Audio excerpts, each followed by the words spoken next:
විශේෂයෙන්ම ජනාධිපතිතුමා ප්‍රමුඛ ආණ්ඩුව විසින් විසමද්‍රව්‍ය වලට ඇබ්බැහි වුණු ලොල්ලුණු ඒ අයට වහාම ඉවත් වෙනු කියලා නිවේදනයක් අපි මීට පෙර දැනුම් දීලා තියෙනවා.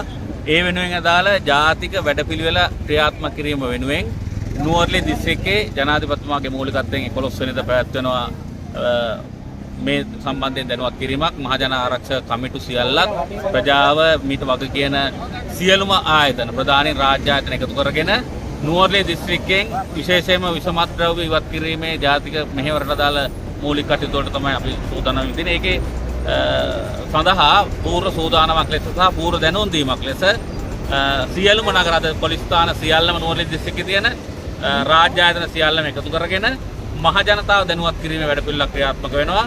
ඊට සමගාමීව අපි හැටන් විශේෂයෙන්ම අද නෝර් ප්‍රාදේශීය ලේකම් කාර්යාලය ඉදිරිපිට ජනතාව දැනුවත් කිරීමේ වැඩේ තමයි දැන් අද ආරම්භ කරලා තියෙන්නේ. ஜனாதிபதியின் வேலை திட்டமான முழு நாடுமே ஒன்றாக என்ற தலைப்பின் கீழ் இன்றைக்கு ஹட்டன் நகரத்தில் உள்ள பிரதேச செயலாளர் காரியாலயம் உட்பட விச மது ஒழிப்பு திட்டத்தை முன்னெடுப்பதற்காக நுவரெலியா மாவட்டத்தில் 11ஆம் தேதி ஜனாதிபதி நுவரெலியா வருகை தர இருக்கின்றார். இது சம்பந்தமாக நுவரெலியா மாவட்டத்தில் உள்ள விச மதுவிற்கு அடிமையாகின அனைவரையும் இதிலிருந்து விலக சொல்லி இதற்கு முன்னுக்கு நாங்கள் அறிவுறுத்தல் கொடுத்துள்ளோம். அதுபடி நுவரெலியா மாவட்டத்தில் உள்ள அனைத்து விச மதுக்களை ஒழிப்பதற்காக இன்றைய தினம் ஹட்டன் நகரத்தில் உள்ள அனைத்து மக்களையும் தெளிவூட்டல் வேலை தன்றைக்கு இந்த இடத்தில் ஆரம்பிக்கப்படுகிறது.